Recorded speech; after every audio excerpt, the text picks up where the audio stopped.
ایک رات حضرت عمر رضی اللہ عنہ اسی طرح چل رہے تھے مدینے کی گلیوں میں. ایک گھر کے پاس جب پہنچے تو دیکھتے ہیں وہاں ایک عورت ہے اور اس کے ساتھ اس کی بیٹی ہے، اور وہ عورت بیوہ تھی. ان کے حالات بڑے خراب تھے، فائنینشلی انسٹیبل تھیں. تو آپس میں وہ بات کر رہے تھے. ماں کہتی ہے بیٹا یہ جو دودھ ہے نا اس میں پانی ملا دو، ہمارے حالات تو ویسے ہی خراب ہیں، اس سے ہمیں زیادہ پیسے مل جائیں گے تھوڑے اور ہم اپنا گزر بسر کر لیں گے. وہ بیٹی کہتی ہے کہ اماں عمر رضی اللہ عنہ نے تو منع کیا ہے اس طرح کرنے سے، یہ تو ٹھیک بات نہیں ہے. تو اماں کو غصہ آ جاتا ہے. اماں کہتی ہے عمر کدھر ہے، ہمیں تو نہیں دیکھ رہا نا، اور عمر رضی اللہ عنہ سن رہے ہوتے ہیں. تو بیٹی کہتی ہے کہ ایسا نہیں ہو سکتا کہ میں پبلکلی یعنی سب کے سامنے تو حضرت عمر کی بات مانتی رہوں لیکن پرائیویٹلی میں ان کی بات نہ مانوں. اور پھر کہتی ہے ان کان عمر لا یرانا الہ عمر یرانا. امی جان اگر ہمیں ابھی عمر نہیں دیکھ رہا، عمر کا رب ہمیں دیکھ رہا ہے. عمر رضی اللہ عنہ یہ بات سنتے ہیں. اسلم ان کے ساتھ ہوتے ہیں. اسلم کو کہتے ہیں اس دروازے کو مارک کر دو. ابھی رات کا ہی وقت ہوتا ہے. حضرت عمر گھر آتے ہیں، اپنے بیٹوں کو اکٹھا کرتے ہیں. کہتے ہیں تم میں سے کوئی ہے جو شادی کرنا چاہتا ہے؟ ان کے جو ایک بیٹے ہوتے ہیں عاصم، ان سے پوچھتے ہیں. وہ کہتے ہیں جی ابا جان آپ کہہ رہے ہیں تو مجھے کوئی پرابلم. فجر کی نماز پڑھاتے ہیں اور اس گھر پر جاتے ہیں اور اس خاتون سے کہتے ہیں کہ میرا بیٹا آپ کی بیٹی سے شادی کرنا چاہتا ہے. وہ خاتون مان جاتی ہے. سننے میں یہ ایک چھوٹا سا انسیڈنٹ ہے لیکن آپ کو پتا ہے عاصم کی جب اس لڑکی سے شادی ہوتی ہے، اس لڑکی کا نام ہوتا ہے لیلا، اس سے جب شادی ہوتی ہے تو ایک بیٹا پیدا ہوتا ہے جس کا نام ہے عمر بن عبد العزیز رحمہ اللہ علیہ، یعنی ان کے دادا ہیں حضرت عمر.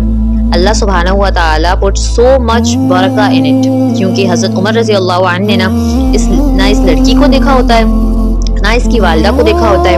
اور امیجن کریں اگر وہ کہتے اچھا اس کی ماں نے یہ کہا ہے کل اس کو میں نے اپنے کورٹ میں لے کے آنا ہے اور اس کو میں دیکھتا ہوں میں اس کا کیا حشر کرتا ہوں، اس نے میری خلاف ورزی کی ہے. لیکن نہیں، ان کو پتا تھا کہ یہ جو لڑکی بات کر رہی ہے نا اس سے تقویٰ کی خوشبو آ رہی ہے.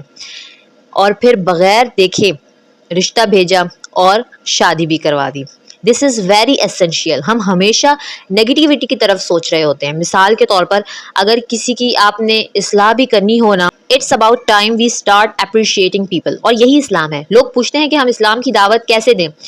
آپ پہلے اپریشیٹ کرنا تو سیکھیں لوگوں کو، ان کے ساتھ بانڈنگ کریں، تب آپ جو بھی بات ان کو بتائیں گی وہ بات جائے گی ان کے دل میں. لیکن ہم کیا کرتے ہیں، او تم نے نماز نہیں پڑھی اب تو تمہارا کچھ نہیں ہو سکتا. We don't know how to represent Islam. حضرت عمر رضی اللہ عنہ اگر اس وقت اس خاتون کو پکڑ لیتے کہ تم نے یہ کیوں کیا ہے تو کتنی بڑی خیر سے امت مسلمہ محروم ہو جاتی. حضرت عمر بن عبد العزیز آپ نماز پڑھ رہے ہوتے ہیں لیکن دنیا کے خیال آپ کو چاروں طرف سے گھیر لیتے ہیں.